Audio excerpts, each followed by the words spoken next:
গত 16 বছর যেই উদ্বিগ্নতা আমাদের মধ্যে কাজ করেছে সেটা হলো এই, আমরা দেখেছি যে কোরআনের এই প্রচার এবং প্রসারে তাদের সবচাইতে বড় বাধা ছিল।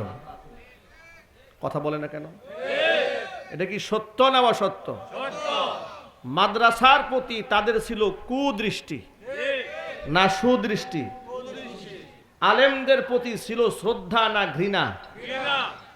এতে কোনো সন্দেহ আছে? যার বড় প্রমাণ হচ্ছে এই দেশে হিন্দু ধর্মগুরুরাও বসবাস করে, খ্রিস্টান ধর্মগুরুরাও আছে, খ্রিস্টানদের পাদ্রী আছে, আছে না নাই? হিন্দুদের ব্রাহ্মণ আছে না নাই? ইসকন সদস্যদের বড় বড় গুরু ঠাকুর আছে না নাই? বৌদ্ধদের বড় বড় বুদ্ধিস্ট যারা ধর্মগুরু আছে না নাই? আপনারা বলেন বিগত 16 বছরে কয়জন বৌদ্ধ ধর্মগুরু, খ্রিস্টান ধর্মগুরু, হিন্দু ধর্মগুরু কয়জনে মামলা খেয়ে জেলবন্দি হয়েছে? একজনও কি হয়েছে? এটা কিন্তু মহাবিশ্বের মহাবিস্ময়। পৃথিবীর নিজামের পুরা উল্টাটা। পৃথিবীর নিজাম কি? পৃথিবীর নিজাম হচ্ছে মানুষ যে অঞ্চলে সংখ্যা গরিষ্ঠ হয় তাদের আধিপত্য বেশি থাকে, ঠিক কিনা? এটা পৃথিবীর স্বাভাবিক নিজাম। মানুষ যেখানে সংখ্যা লঘু হয় সেখানে তারা নির্যাতিত হয়। পৃথিবীর এর বাস্তব প্রমাণ হচ্ছে যেমন চীন, বিরাট রাষ্ট্র, সেখানে অসংখ্য বৌদ্ধরা বসবাস করে, উইঘুরে কিছু মুসলিমরা বসবাস করে। সেখানকার উইঘুরের মুসলিমরা কি পরিমাণ নির্যাতিত হয়, নিষ্পেষিত হয়, যারা বিশ্ব পরিমণ্ডল সম্পর্কে খবর রাখেন তাদের কাছে তার সঠিক নিউজ আছে, ঠিক কিনা? যে সংখ্যালঘু মুসলিমরা উইঘুরে চায়নাতে কত নির্যাতিত হচ্ছে। আমাদের পার্শ্ববর্তী দেশ মিয়ানমার, সেখানতে রাখাইন রাজ্যে মুসলিমদের সামান্য কিছু সংখ্যা ছিল, অধিকাংশ হচ্ছে বৌদ্ধ, নেরবৌদ্ধ, যারা কথায় কথায় ওম শান্তি শান্তির কথা বলে, জীব হত্যা মহাপাপ বলে তাদের ধর্মীয় শ্লোক হিসেবে প্রচার করে।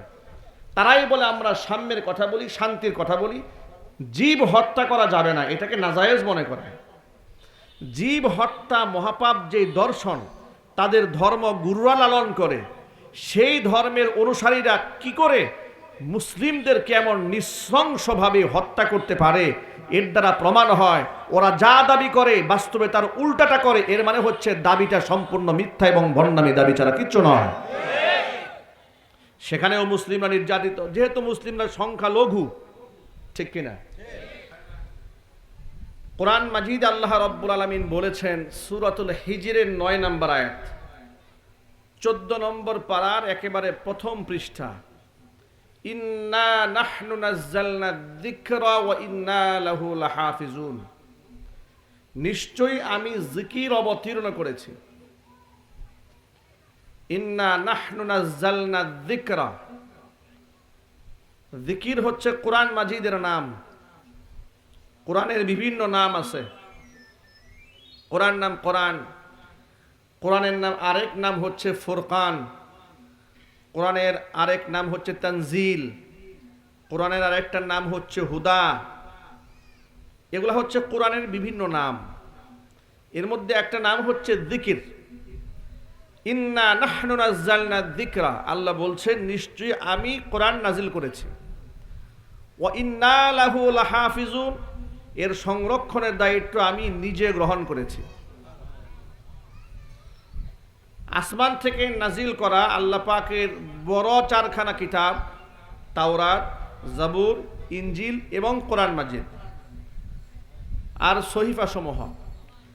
এর মধ্যে শুধুমাত্র কোরআনের ক্ষেত্রেই এমন কথা বলা হয়েছে যে আমি কোরআন নাজিল করেছি, এর সংরক্ষণের দায়িত্বভার আমি নিজ হাতে গ্রহণ করেছি।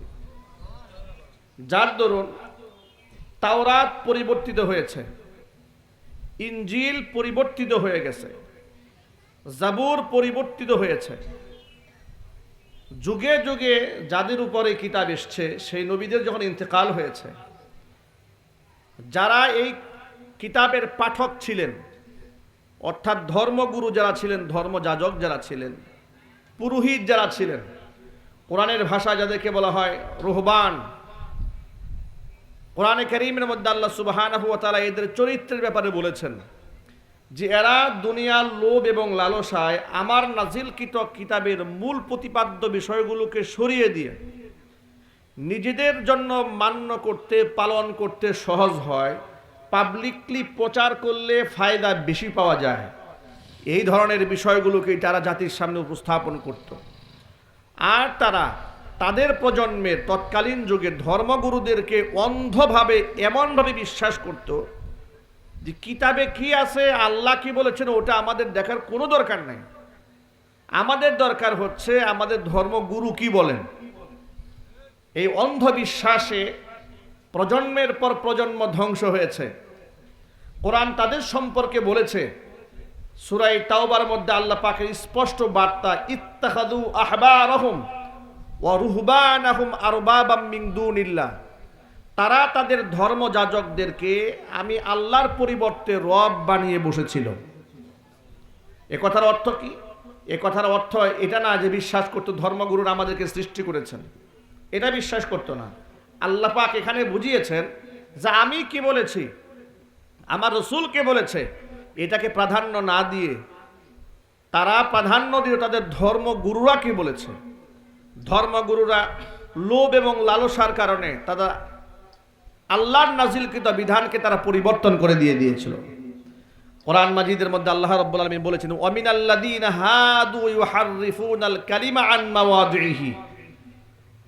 ইহুদিদের মধ্যে কিছু লোক এমন ছিল, ইউহাররিফুনাল কালিমা আন মাওয়াদিহি, কালিমাকে, শব্দকে তারা আপন জায়গা থেকে তারা দূরে সরিয়ে দিয়েছিল। নাউজুবিল্লাহ পড়েন। এভাবে ধর্মের বিকৃতি তারা সাধন করেছিল। কিন্তু কোরআনের ক্ষেত্রে এটা আমি হতে দেব না। কোরআন নাজিল আমি করেছি, সংরক্ষণের দায়িত্ব আমি আল্লাহ নিজ হাতে গ্রহণ করেছি। এই যে আজকে জামুনা হুফাজুল কোরআন ক্যাডেট মাদ্রাসা এখানে প্রতিষ্ঠিত হয়েছে, আল্লাহ যেন এই মাদ্রাসাকে কবুল করে নেন। আমিন কি জোরে বলতে কষ্ট হবে? মোহাব্বতের সাথে বলুন আমিন। আমিন শব্দ অর্থ হচ্ছে ইস্তাজিব, হে আল্লাহ তুমি এটাকে কবুল করো। এই এলাকার জন্য এই প্রতিষ্ঠানকে কবুলিয়াতের দোয়া এই জন্য করছি যে কোরআন আল্লাহ নাজিল করেছেন, এই কোরআন সংরক্ষণ করবেন আল্লাহ নিজ হাতে। কোরআন সংরক্ষণ করার জন্য আল্লাহ কাগজকে দায়িত্ব দেন নাই, কলমকে দায়িত্ব দেননি, পাথরকেও দায়িত্ব দেননি। কোরআন সংরক্ষণের জন্য আল্লাহ রাব্বুল আলামিন এই পৃথিবীর অজস্র বান্দাদের সিনাকে মঞ্জুর করেছেন, মাকবুল করেছেন আল্লাহর কোরআনের ঘর হিসেবে। সুবহানাল্লাহ বলবেন না?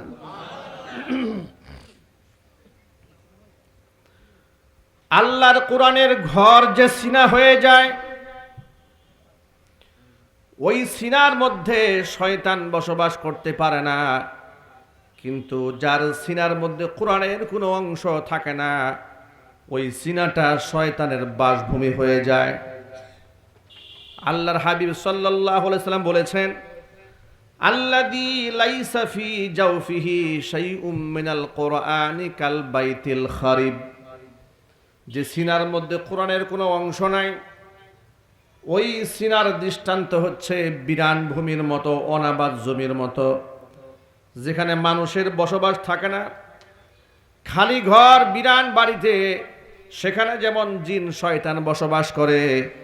যার সিনার মধ্যে কোরআন থাকে না, ওই সিনার মধ্যে আল্লাহর কোরআনের নূর না থাকার কারণে শয়তান ওই সিনাকে বাসভূমি বানিয়ে নেয়।